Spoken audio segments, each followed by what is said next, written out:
ये जो शक्ति हम दे रहे हैं, मैं हमेशा बोलती हूँ इसके सामने कोई भी नेगेटिव एनर्जी टिक नहीं सकती। जहाँ ये शक्ति दीक्षा लेने वाले लोग जहाँ भी रहेंगे उनके भीतर की जो शक्ति बढ़ती जाती है, दीक्षा के समय जो शक्ति उनको दिया जाता है वो कितना पावरफुल है। मैं एक एग्जाम्पल आप सबको दूंगी। मैं बोलती हूँ आप कभी घबराना नहीं। इसके बहुत सारे एग्जाम्पल्स तो ऐसे हैं। आज एक एग्जाम्पल बस एक ही देती हूँ, सुन के ही आपको, ये एक सच्ची कहानी है, सच्ची बात है। कहानी तो नहीं बोल सकते, किसी के जीवन की कहानी है ये जो शक्ति है बाकी नेगेटिव एनर्जी को तो दूर करता ही है। जो भूत प्रेत जो अतिरिक्त आत्मा बोलते हैं उनको भी शांत करता है। अगर आपके एरिया में, आपके इलाके में, आपके घर में कहीं भी इस तरह के कुछ आत्मा भटकते हैं, वो भी तृप्त हो जाते हैं, या तो वहाँ से चले जाते हैं, नहीं तो वो भी मुक्त हो जाते हैं। इतनी शक्तिशाली ये एक एग्जाम्पल अभी देने जा रही हूँ। उड़ीसा के जाजपुर के एक औरत, आदरमणि उनका नाम है, वो शायद शादी से पहले से उनके शरीर में उनकी एक बुआ की आत्मा जिसका नाम भामा है वो घुस जाती थी। वो जो बुआ है वो भी सुसाइड करके बहुत सालों पहले वो आत्महत्या करके वो मर गई थी। तो उसकी आत्मा ऐसी हमेशा भटकती रहती थी। किसी के शरीर में कभी कभी ऐसे घुस जाती थी, किसी को डराती थी। लोग बोलते हैं आत्मा महात्मा कुछ होता नहीं, ये झूठ है। ये झूठ नहीं है। बहुत सारे लोगों के शरीर में ये घुसती रहती थी, क्योंकि मरते समय ये मायके में थी, तो उसकी आत्मा भी वही भटकती थी। तो वो जो भामा है उसकी आत्मा क्या करती थी, उसके जो भैया है उनके जो भैया के जो बच्चे हैं, मतलब भतीजी जितने सारे थे, उनके शरीर में कभी ना कभी वो प्रवेश कर जाती थी, कभी ना कभी किसी के शरीर में वो आ जाती थी। तो ये जो आदरमणि है इसके शरीर में धीरे धीरे करके वो परमानेंट रहने लगी। फिर आदरमणि का जब शादी हो गया, ये भामा जो भूतनी आत्मा है उसके शरीर में ही उसके ससुराल चली गई, बस उसी के शरीर में ऐसे रहने लगी। अब जब भगवान की शक्ति होती है, दिव्य शक्ति होती है, हमारा जीवन बदल जाता है, प्रकाशमय हो जाता है, सुख शांति संपन्नता स्वास्थ्य सब कुछ आता है। अब भूत नेगेटिव एनर्जी आत्मा ये सब रहेंगे तो होगा क्या, आपको समझ में आ गया होगा। हमेशा वो परेशान रहती थी, हमेशा उसके घर में धीरे धीरे जो बरकत होती थी वो भी डाउनफॉल होने लगे। व्यापार में सारे उसके पति के भी बहुत सारे शत्रु हो गए, और भामा के शरीर में रहे, आदरमणि के शरीर में भामा की आत्मा रहने के कारण इसकी भी शरीर बिगड़ने लगी। कुछ ऐसा हुआ कि धीरे धीरे आदरमणि का एक आंख ही चला गया, एक साइड का उसका आंख नष्ट हो गया। इतना परेशान हो गए वो लोग। और कोई परेशान कर रहा है ऐसा नहीं कि वो खाली चुपचाप बैठे थे। हर दिन कुछ ना कुछ पूजा पाठ तंत्र मंत्र, बड़े बड़े तांत्रिकों को बुला के कभी कभी रातों रात भी पूरा रात गुजार देते थे, चंडी पाठ होता था, कुछ ना कुछ करते रहते थे वो लोग। ये भूतों का एक है कि जब आत्मा बहुत दिनों का हो जाता है ना, पुरानी आत्मा जिसको बोलते हैं, वैसे हो जाता है तो उसको भी और शक्ति आ जाती है। तो पहले पहले उसको ताबीज़ बांधते थे, और ताबीज़ बांधे, आत्मा थोड़ी देर के लिए शांत हो गई, ताबीज़ की शक्ति खत्म हो गई, फिर आत्मा घुस जाती थी।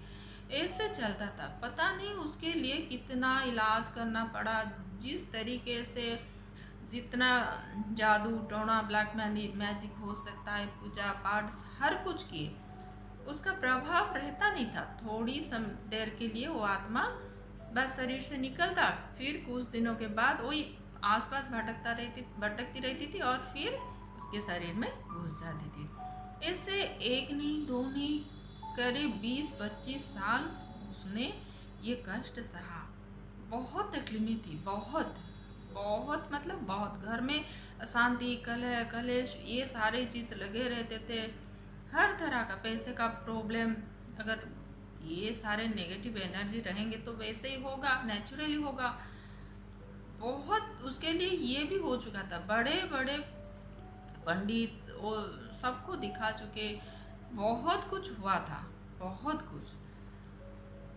जब उनकी जो आदरमणि की जो भतीजी है रूपश्री, उन्होंने दीक्षा लिया, उन्होंने मुझे बताया कि ऐसे वो आत्मा तंग कर रही है और जाती नहीं है, उसके लिए पूरे घर वाले ससुराल सारे परेशान है। ये तो खुद परेशान है ही है, ये बाकी लोग भी उसका समाधान करते करते थक गए, लेकिन ये आत्मा बाहर निकल के जाती नहीं। कभी कभार अगर पूजा पाठ कुछ होता है तभी शरीर से बाहर निकल के थोड़ी दूर ऐसे घूमती रहती है, फिर पूजा का प्रभाव खत्म हो गया तो फिर शरीर में घुस जाती है। तो क्या करना है इसका? मैं बोली कुछ नहीं, जहाँ भगवान की शक्ति रहेगी ये आत्मा रह नहीं सकती।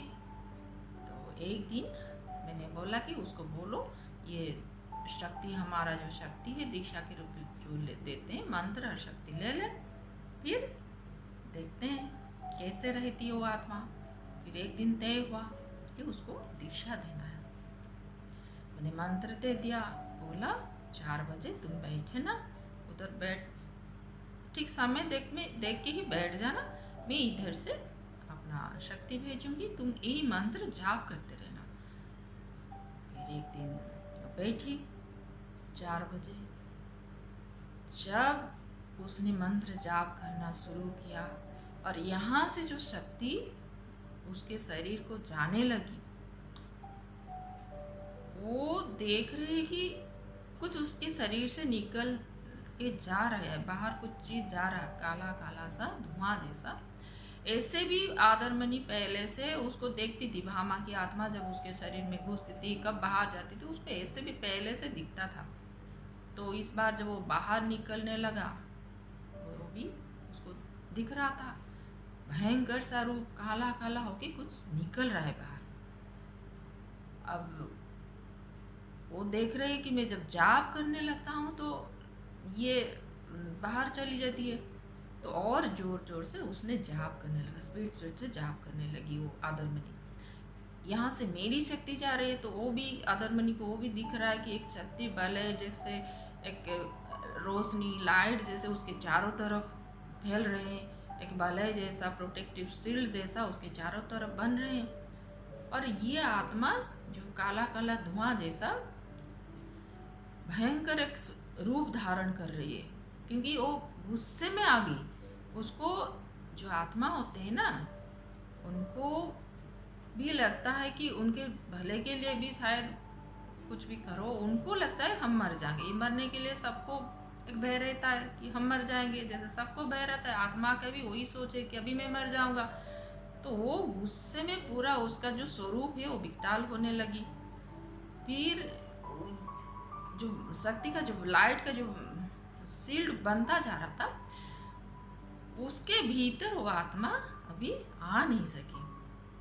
उसको और गुस्सा आया, उसने सोचा कि ये आत्मा सोची कि ये अगर मैं इसके शरीर में अभी प्रवेश नहीं कर पाऊंगी तो उसका गला दबा के उसको मार ही दूँ। तो कोशिश की, वही धुआं जैसे दिख रहा था पूरा, उसका चेहरा पूरा गुस्से वाला चेहरा, काला काला, हाथ ऐसे फैला रहा है मारने के लिए, लेकिन आदरमणि को वो छू भी नहीं पा रही, क्योंकि वो शक्ति का जो लाइट का जो सर्कल उसके चारों तरफ घूम रही है। फिर और कोशिश किया, गुस्से से पूरा ये भी देख रही है कि मैं अगर जाप करती जाऊंगी तो ये मुझे छू भी नहीं सकती। तो उसको भी एक आ गया टेक्निक पता चल गया, तो वो जाप करती रही, मेरी शक्ति यहाँ से जा रही है, पूरा जैसे एक युद्ध जैसा भूत के और ये शक्ति और आदरमणि के बीच में चल रहा है।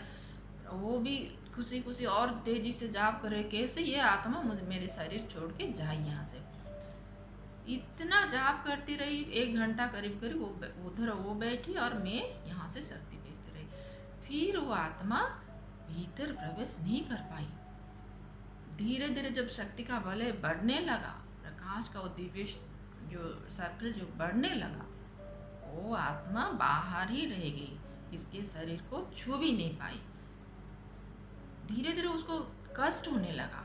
ये शक्ति का जो असर है, वो रोने लगी, वो आत्मा रोने लगी। ये देख रही आदरमणि को सब कुछ दिखता था। वो भूतनी हमेशा क्या करती है क्या नहीं करती है, उसको ऐसे पावर पहले से था, वो देख देख सकती थी।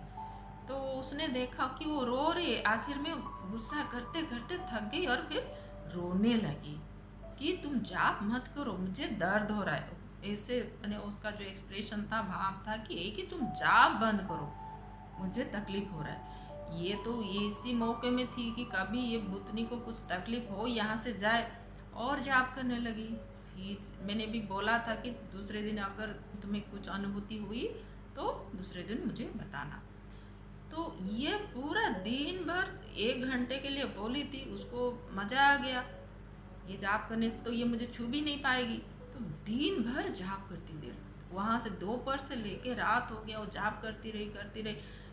एक समय ऐसे आया कि वो आत्मा वो उसके शरीर छोड़ो, वो रूम से भी बाहर चली गई, दूसरे रूम में जाके घूमने लगी। ये जहाँ जहाँ जाती थी वो आत्मा वहाँ से हट जाती थी। इसकी शक्ति इतने बढ़ने लगते थे मंत्र के कारण। फिर दूसरे दिन जब ऐसे सुबह वो आँख खुली कि नहीं, इसका जाप शुरू। फिर जब जाप करने लगी, वो आत्मा अभी घर में नहीं टिक पाई, फिर घर के चौखट के बाहर चली गई। क्योंकि इसके मंत्र के कारण, मेरे भेजे हुए शक्ति के कारण, वो घर में पूरा पॉजिटिव ऑरा, भगवान की लाइट इतना फैल चुकी थी कि वो आत्मा अभी वो घर में नहीं रह पाई, वो बाहर चली गई। इतने सालों से, इतने मेहनत के बाद भी जो आत्मा उसका शरीर नहीं छोड़ती थी, अगर छोड़ के थोड़ी देर के लिए बाहर चली भी जाती थी, फिर वापस आ जाती थी। लेकिन ये जो कंटिन्यूस जाप करती गई तो फिर 2-4 दिन के बाद अभी वो आत्मा दिखी ही नहीं। उस पूरा घर के आसपास भी नहीं दिखी, उसके शरीर छोड़ो, घर के आसपास भी नहीं दिखी। फिर वो सारे भूल गए, वो आत्मा कहाँ गई पता नहीं। वो आत्मा फिर से जाके उसके मैके में जहाँ वो रहती थी वहाँ रुक गई थी। कुछ महीने बाद जब होली के समय में ये मायके गई थी आदरमणि, वहाँ फिर ने वो आत्मा फिर आदरमणि को देखा और फिर से इसके शरीर में प्रवेश करने के लिए लालायित होके आ गई। लेकिन ये तो जाप करके करते इतना शुद्ध हो गई थी, उसके शरीर में इतना लाइट का जो प्रवाह हो रहा था, शक्ति का प्रभाव हो रहा था, इसके शरीर में भी नहीं घुस पाई। शरीर भी छोड़ो, मायके में भी इसके ठीक होने के बाद सारे लोग भी दीक्षा ले चुके थे। तो जो आत्मा पहले वो घर में भी ऐसे आराम से घूमती थी, कभी भी आती थी जाती थी, किसी के शरीर में लग जाती थी, तो सारे जो दीक्षा ले लिए, मंत्र ले लिए, मंत्र जाप किए, उसके बाद वो उस घर में भी नहीं प्रवेश कर पाई। मायके का घर हो या ससुराल हो, वो आत्मा उसके बाद कभी उनको दिखाई नहीं, उसके शरीर में आया ही नहीं। तो इतना पावरफुल होता है ये शक्ति, इतना दिव्य पवित्र होता है। लोग छोटे मोटे नेगेटिव चीज़ को डरते हैं, यहाँ तो ये शक्तियाँ भी नहीं रह पाते। अगर शुद्ध आत्मा होगी ना, तो उसके लिए अगर हम थोड़ा सा भी जाप भी कर लेते हैं तो वो भी मुक्त हो जाता है। हमेशा नहीं कि वो डर के भाग जाएंगे। कुछ कुछ आत्माएं, उनको भी ज्ञान होता है, शरीर त्यागने के बाद उनको भी ज्ञान होता है कि ये शक्ति हमें मुक्ति दे सकती है। तो वो डराते नहीं, कुछ नहीं, वो अपने आप, जहाँ कोई साधक इसे जाप करता है या इस हीलिंग भेजा जाता है उसको, वो मुक्त हो जाता है। ये बहुत ही दिव्य और पावरफुल शक्ति है। बहुत, अब सोचो, जो 25 सालों से 25 साल क्या, जब से उसने सुइसाइड किया था तब से सबके शरीर में घुस रही थी। लेकिन इसके बाद वो पूरा इतना शांत हो गई, पूरा उसको इतनी एक अलग तरह का वो बदलाव आ गया वो आत्मा के भीतर भी, वो किसी के शरीर में घुसती नहीं, बस ऐसे अपना घूमती रहती है, कुछ करती है। और किसी के जैसे इनके घर में पहले आ जाती थी ना, अब उनके घर में आती नहीं है। तो आपको ये शक्ति को विश्वास करना है। जिसके पास भी ये शक्ति रहती है, कोई भी नेगेटिविटी उस घर में भी नहीं आ सकती। तो कभी घबराना नहीं। आप जो मंत्र लिए हो, शक्ति लिए हो, कभी किसी से भी डरना नहीं। कोई भी नेगेटिव, ये तो छोड़ो, भूत प्रेत छोड़ो, कोई अगर बोलते हैं ना तंत्र प्रयोग किया है, जादू टोना किया गया है, वो भी कट जाएगा आपके ऊपर। अगर ऐसा भी कुछ है ना, वो भी कट जाएगा। तो कभी डरना नहीं, इसको खुशी खुशी ग्रहण करना, भगवान को धन्यवाद देना कि मेरे पास ये शक्ति है। Welcome to Durga Shakti, a sacred space where spiritual wisdom can empower your souls. Through deep healing, guided pranayama, and karma releasing practices, we help you reconnect with your higher self. This is more than a journey, it's a transformation of the soul. Step into the light, embrace your divine awakening with Durga Shakti. To explore this divine journey further, subscribe to our YouTube channel Durga Shakti and follow A Ray of Hope with Durga Shakti.